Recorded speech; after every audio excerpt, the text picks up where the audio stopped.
welcome, and thank you for checking out this episode of Philosophy versus Work, the podcast that examines the ethics of the work ethic and other philosophical and socio-political questions regarding work, life, and death. I am Michael Murray, and I'll be your guide on this philosophical journey. Episode 11, a Dionysian Interlude.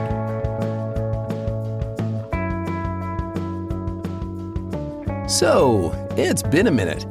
Today's episode is going to be a little different from the usual style. A bit more blog and a good bit less argument or position paper or however one would describe this podcast.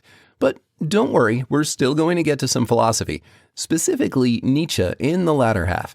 I wanted to give you guys an update on what's been going on around here, given that there was no episode last week, and it looked like there wasn't about to be one next week either. I've been pretty busy working on professionalizing my VO work and doing some passive-ish marketing for Philosophy versus Work. Going into the end of August and the beginning of September, I was working on applying and compiling VO samples to get my first professional commercial voiceover demo done. And good news! I'll be back in Atlanta next week working on just that. Back in Atlanta, you ask? Well, yes, because this past Labor Day weekend was Dragoncon. And man, it was a blast this year, as usual. So, if you happen to find this podcast because you found or were given one of my Philosophy versus Work badge ribbons or business cards, which had been left with the digital media and skeptics tracks rooms in the Hilton and the tables in the Peachtree entry to the Westin, just outside the room where the So You Want to Be a Hero and a Villain voiceover workshop was held in 2023. Or if we met playing some seriously late-night werewolf this year, then welcome. Now, I'll be posting some photo compilation reels and, if I have enough footage, a video contage to YouTube, Instagram, and TikTok soon enough. I also received a private commission for an audiobook recording, my first audiobook, and that's going to absorb quite a few chunks of my record and edit time over the next several weeks. So it's a good thing I checked out a panel on audiobooks, ACX, and networking with indie writers while I was at Con. Since it's a private commission, I can't use any of it in marketing or really go into details, but I can use clips as an audio sample if directly requested by a client or in an audition, as far as I know. Now, what else of interest? Attended some parties, donned a couple of Star Trek cosplays, including one that got me a few seconds on Atlanta local news for an article about Star Trek and the Trek fandom present at Dragoncon this year. If you're curious to see it, I dropped a link in a post on YouTube, but you can also find it just searching for Atlanta Dragoncon Star Trek local news. You can see my, two sheets to the wind smirk and my Hugh Hefner-inspired science officer cocktail suit uniform around the 30-second mark. The Hefner-inspired suit was for the Bunny Hutch party, which was so slammed we skipped it this year, opting for the 8-bit bash over in the Westin. Checked out more than a few main stage bands. My friend Dan and I missed the Muscle Nerd Showdown, a hybrid bodybuilding and costume contest that another friend, Jeremy, placed third in. Congrats again. And maybe they'll have real medals next year. Got to see the voice cast of the original Teenage Mutant Ninja Turtles cartoon, which was great. Several Star Trek cast panels. A really interesting panel on creativity in skepticism. It was a couple of authors, a filmmaker and stand-up comic, a genuine astronaut on the panel, discussing the various intersections and interplay of critical and creative thought. I was particularly intrigued by comic book author Teenie Howard's answer to what is creativity as asking questions. A science and fiction stand-up comedy show hosted by the Skeptics Track. More bands, a podcasting/guesting panel, more parties, some gaming, an hour with Jodie Whittaker. That makes 3 doctors I've seen at DC now.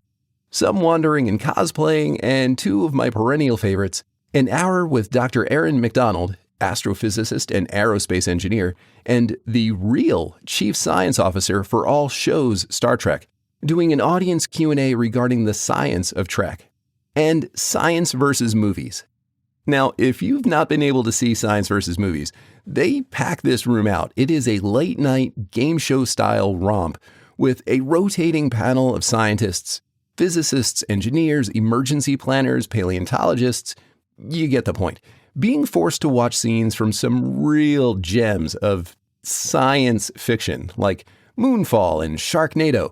If you haven't seen Moonfall yet, you're missing out. But be warned, you may need an emotional support beverage for that one. Oh, it's a doozy. Where they do not debunk the scene. No. That would be too easy. They have to take questions from the audience and defend the quote-unquote science in the historical science documentary. Thank you, Stephen, not with a V but with a PhD, for that turn of phrase. Now, you may be wondering, you did all of this in the space of not quite 5 days? Yes. And I am so tired. It took about 2 days after con to get back to baseline reality and normal sleep. And of course, I'm right back on the road in a few days to head right back to Atlanta, where, despite having missed only the 2006 Dragoncon since we started going in 97, I believe, giant asterisk for DC Goes Virtual in 2020. I've still never actually ate at the Varsity, so that's on the to-do list on my way into town next week. It's close enough. I'm gonna call it part of Dragoncon 2024. Hey, if you're on the Dragoncon Discord, it never ends. All right, so that gets you pretty much caught up with me. It's probably about time to get us all caught up on a little Nietzsche. As I noted in the last episode, the intent was to start tackling the violence of hope, and that's still the plan as far as theory and method. But in going through my notes, I found something of a short primer paper that I had written that would later become part of my thinking regarding ethics and aesthetics, existentialism, and critical historicity. Critical historical materialism, as central to my arguments for meaningful work, as well as against both conservative and liberal capitalism and religiosity. Now, it was a pretty short paper and directed at an audience that would have been familiar with pretty much everything I address.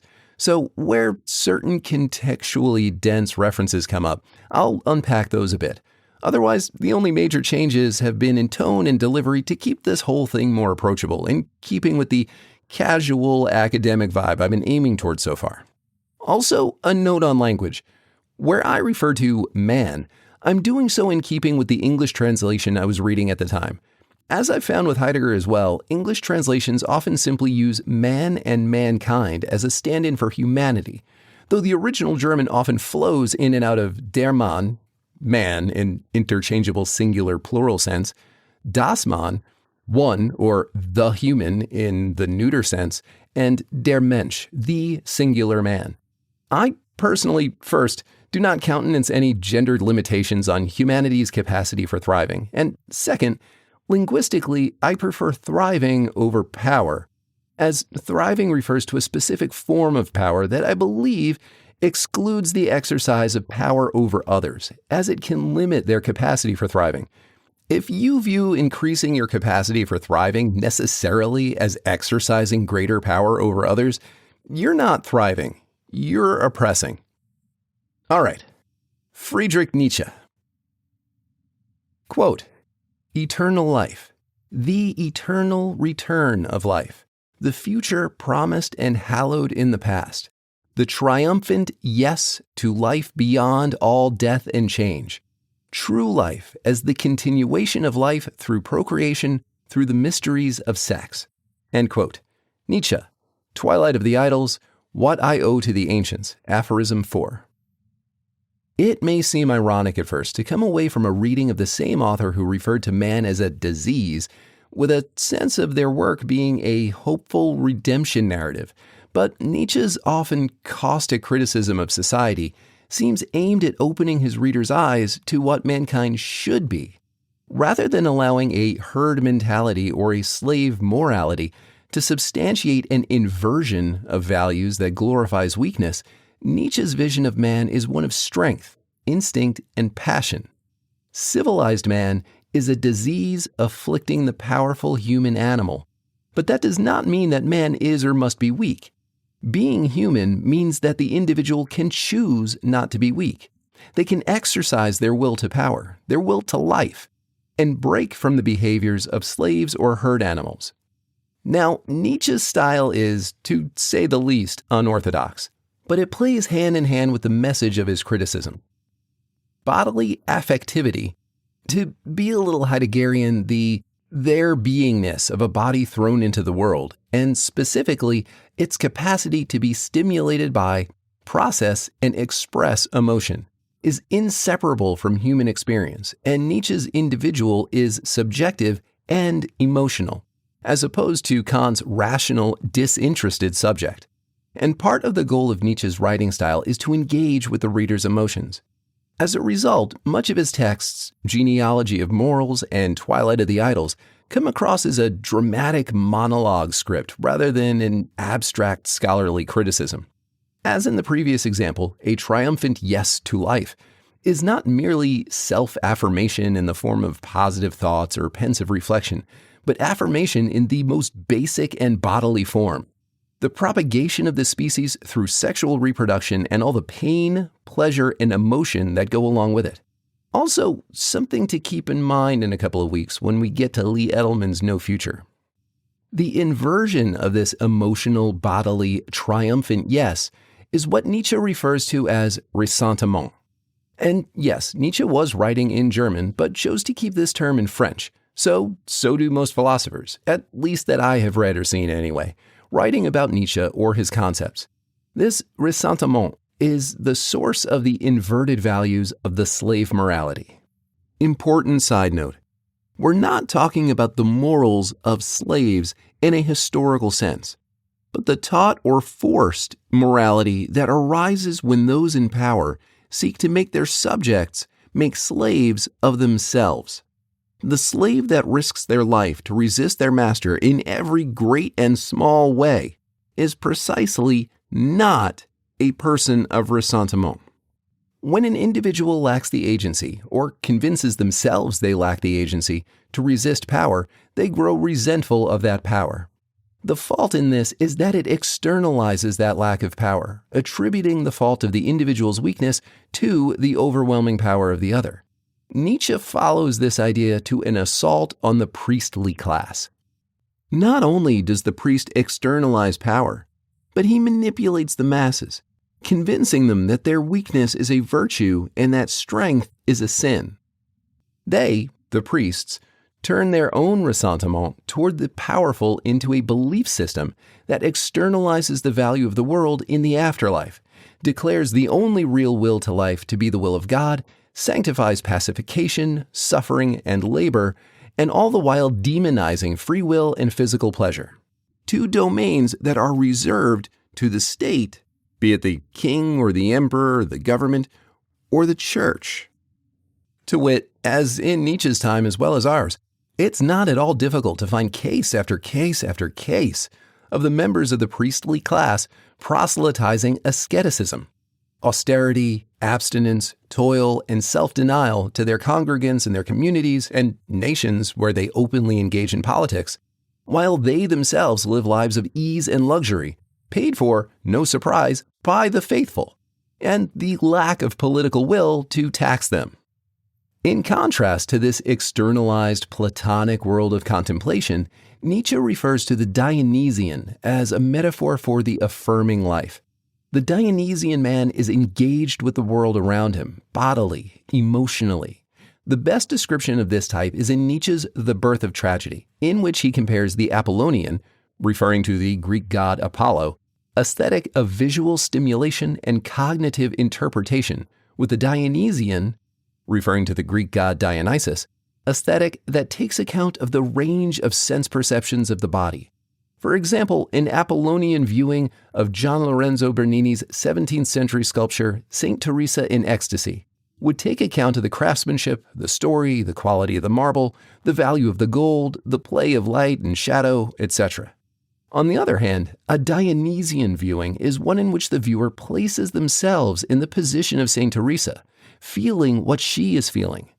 Nietzsche takes this Dionysian mode from an aesthetic and abstracts it out to a way of living in the world. This isn't just a way to view and analyze art, but a way of being.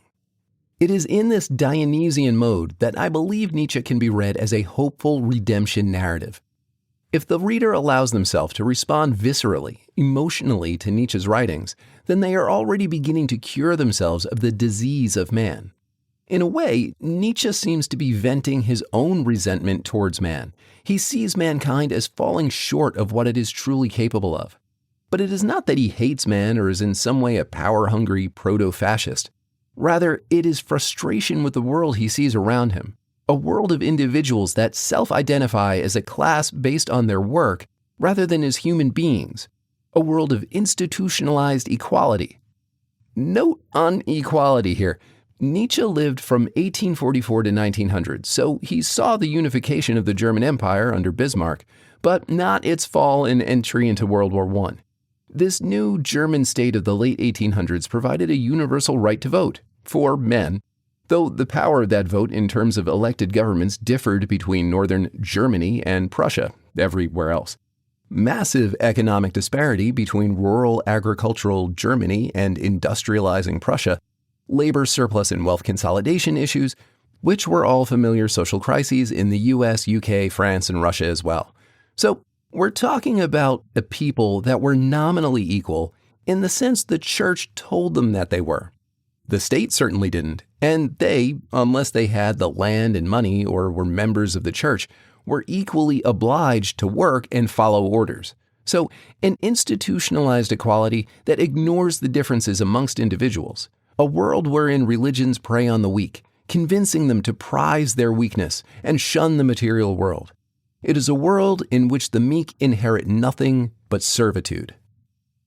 Nietzsche's triumphant yes to life offers redemption from ressentiment, the disease of man. By affirming life, by affirming every choice, every action, humanity can take control of its own fate. Yet as one does so, they must also take responsibility for their actions. Man's transgressions against man are the result of man's will, not God's. And from this principle follows the path to the sovereign, supermoral individual. Quote, a man who has grown to freedom. It is within one's power to cure themselves of the disease of weakness and resentment. All they need do is listen to their instincts telling them that they were not born to be meek, servile, to be a commodity, a subject, a sheep.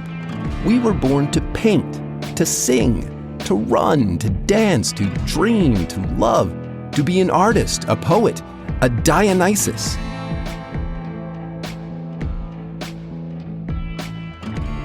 And with that, I'm going to wrap this short interlude episode on Nietzsche.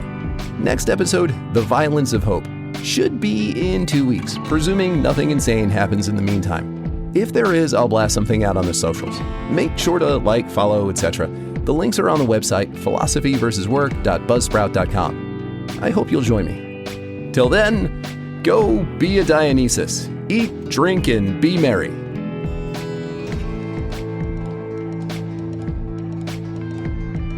If you enjoyed this episode of Philosophy versus Work, well, you know the shtick. Please like, subscribe, follow, leave a review. It really does help to grow the show. You can stare all you want into the algorithm, but it doesn't stare back without likes and subscribes. Don't forget to check out the show notes for details on any authors, texts, etc. referenced directly in this episode. If you find the project valuable, consider supporting the channel. Or maybe you're feeling generous and just want to support my coffee habit, or keep Keo in catnip. Either way, links to support the channel are in the doobly-doo below. Thank you.